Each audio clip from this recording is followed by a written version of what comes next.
IVF చికిత్సలో 25% భారీ discount, free doctor consultation, free ultrasound scan, logo launch, Andro max advanced male infertility centre ను కూడా ప్రారంభించారు. ఇప్పుడు బీజేపీలోకి బీఆర్ఎస్ విలీనం అంటూ కాంగ్రెస్ ఎందుకు ప్రచారం చేస్తుంది? అదేవిధంగా ఎవరైతే మా పార్టీ నుంచి కాంగ్రెస్ పార్టీలోకి వెళ్ళారో వాళ్ళు అనర్హతకు గురి కాక తప్పదు, మరికొద్ది రోజుల్లో సుప్రీంకోర్టు జడ్జిమెంట్ కూడా ఉంటుంది, తెలంగాణలో ఉప ఎన్నికలు వస్తాయని చెప్పేసి కేటీఆర్ అంటున్నారు. ఏంటి సార్ ఈ పరిణామాలు చూసుకుంటే మీకేమనిపిస్తుంది? తెలంగాణలో ఖచ్చితంగా ఉప ఎన్నికలు వస్తాయా? ఇప్పుడు ఈ డిఫెక్షన్ ఏదైతున్నదో అంటే యాంటీ డిఫెక్షన్లా డిఫెక్షన్ మొదలు డిఫెక్షన్ అంటే ఫిరాయింపుల గురించి మాట్లాడదాం.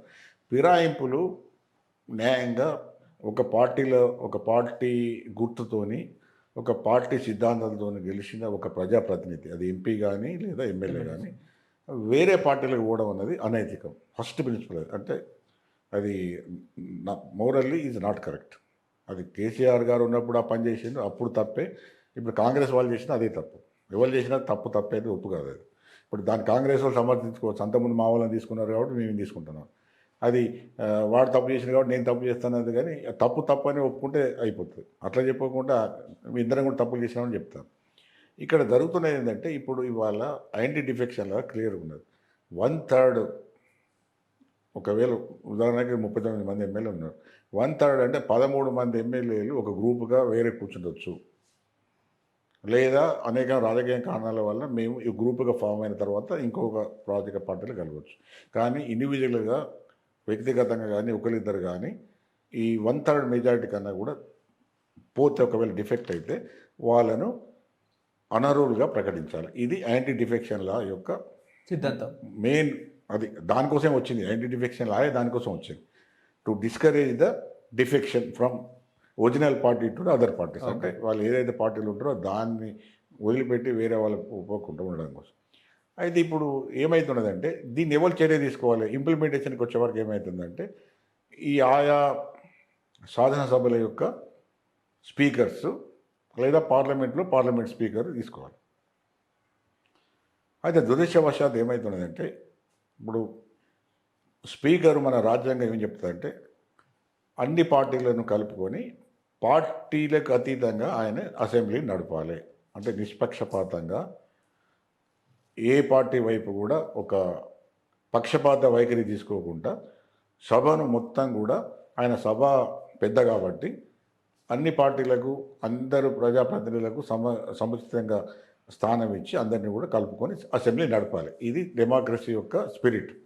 కానీ దురదృష్టవశాత్తు ఇప్పుడు జరుగుతున్నది ఏంటంటే ఏ స్పీకర్ కూడా ఆయా ప్రభుత్వాల యొక్క ముఖ్యమంత్రులు, ఉదాహరణకు ఇక్కడ 2014 నుంచి 2024 వరకు బీఆర్ఎస్ ప్రభుత్వం ఉన్నది.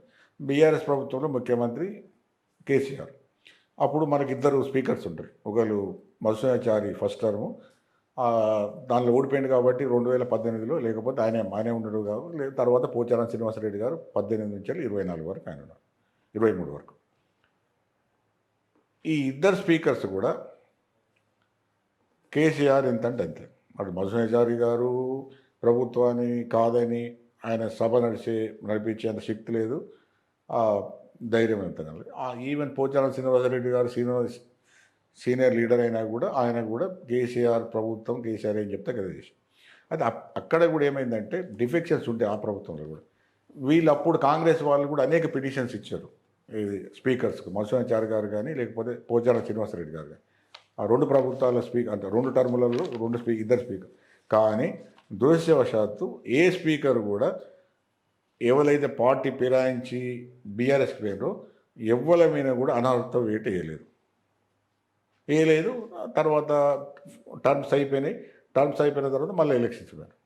ఇప్పుడు అదే పోచారం శ్రీనివాసరెడ్డి స్పీకర్గా ఉండి ఒక 5 ఏళ్ళు ఆయన రూల్స్ తెలియదనే కాదు, రెగ్యులేషన్ తెలియదని కాదు, ఆయనే మొన్న పార్టీ ఫిరాయించి కాంగ్రెస్లో చేరడం జరిగింది. ఇప్పుడు వీళ్ళు ఏం చేశారంటే కాంగ్రెస్ కన్నా కూడా బీఆర్ఎస్ వాళ్ళు కొంత ప్రొయాక్టివ్ ఉన్నారు. ఎందుకంటే పార్టీ మునుగుతున్నది, పార్టీని కాపాడుకోవాలనో లేకపోతే ఇట్లా పోతే మొత్తం పార్టీ పోతున్న భయం ఏదో. వీళ్ళు కొద్దిగా ఈ డిఫెక్షన్ దాని మీద కొద్దిగా వాయిస్ ఎక్కువ చేసారు, గొడవ చేస్తున్నారు. ఇక్కడ తెలంగాణ రాష్ట్ర స్థాయిలో కానీ ఈవెన్ కేంద్ర స్థాయిలో కానీ, కేంద్రంలో కూడా ఇక్కడ హైకోర్టులో కూడా పిటిషన్ చేసినారు, స్పీకర్కి ఇచ్చారు, అటు సుప్రీంకోర్టు కూడా వేరు.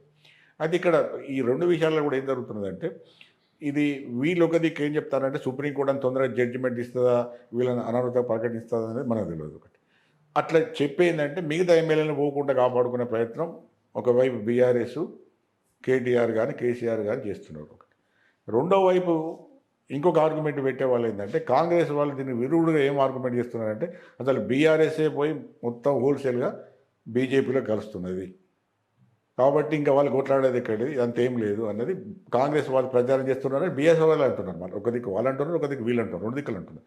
కాబట్టి ఇవన్నీ కూడా వాస్తవాలు అవాస్తవాలు అన్నది పక్కకు పెడితే ఈ మొత్తం రాజకీయం అంతా కూడా ఈ పార్టీ ఫిరాయింపులలో కూడా ఈ ప్రజాప్రతినిధులు కాకుండా మామూలు పార్టీ నాయకులు ఫిరాయిస్తే నష్టమే లేదు. కానీ ఒక పార్టీ సింబల్ మీద, ఒక పార్టీ మేనిఫెస్టో మీద గెలిచిన ప్రజాప్రతినిధులైన ఎమ్మెల్యేలు సునాయాసంగా ఎమ్మెల్సీలు వేరే పార్టీకి మారి మారడం కూడా ఎంత అంటే నిస్సిగ్గుగా సిగ్గు లేకుండా చెప్తున్నారంటే ఎందుకు ఈ మాట ఇంత ఎందుకు కఠినంగా వాడుతున్నారంటే ప్రయోజనాల కోసం,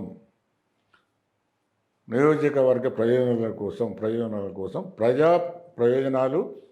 నియోజకవర్గ ప్రయోజనాల కోసం పోతున్నాం. పోగానే ఏమొచ్చింది? ఇప్పుడు కాంగ్రెస్ వాళ్ళు బీఆర్ఎస్కి ఏమి సాధించారు? ఇప్పుడు బీఆర్ఎస్ నుంచి వెళ్ళి కాంగ్రెస్ పోతారు. ఏం సాధిస్తారు అంటే ఈ ప్రయోజనాలు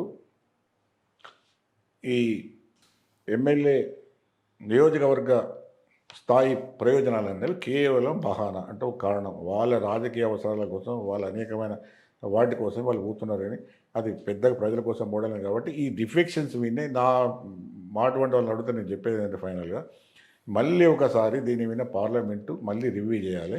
స్పీకర్స్కి అధికారాలు ఇవ్వద్దు. ఎందుకంటే స్పీకర్ ఇంకొక అంశం ఏంటంటే కోర్టులు కూడా పెద్ద ఎత్తున దీనిలో జోక్యం చేసుకోలేవు. ఎందుకు జోక్యం చేసుకోలేవు అంటే ఇప్పుడున్న చట్టాల ప్రకారం ఏంటంటే మన పార్లమెంటు పరిధిలో అక్కడ స్పీకరు లేదా చట్టసభలలో ఇక్కడ మన శాసనసభ స్పీకరు అత్యున్నతం. ఆయన నిర్ణయాన్ని ఎవరు కూడా క్వశ్చన్ చేయడానికి వీల్లేదు. దాన్ని ఆసరాగా చేసుకొని ఏం చేస్తున్నారంటే ఈ స్పీకర్ సరిగ్గా యాక్ట్ చేయడం లేదు. యాక్ట్ చేయకుండా కూడా ఏం చేసే పరిస్థితి లేదు. కాబట్టి ఆ స్పీకర్కు ఉన్న ఏదైతే అబ్జర్వ్డ్ పవర్స్ ఉన్నాయో అట్లీస్ట్ డిఫెక్షన్ అంటే ఈ ఫిరాయింపులలో అది లేకుండా చేసి ఆటోమేటిక్గా ఏదైనా ఒక మంచి ఎటువంటి కారణం లేకుండా పార్టీ ఫిరాయిస్తే ఆయన ఏదైతే పదవి ఉంటుందో అంటే ఎమ్మెల్యే కానీ ఎమ్మెల్సీ కానీ ఎంపీ కానీ పోయే ఒక చట్టాన్ని తీసుకొస్తే ఈ ఏదైతే ఫిరాయింపులు కానీ ఇవన్నీ ఈ రకరకాల అవలక్షణాలు కానీ లేకుండా ఉండి పార్టీలు మంచిగా ఉంటాయి, ప్రజాస్వామ్యం కూడా బాగుంటుంది.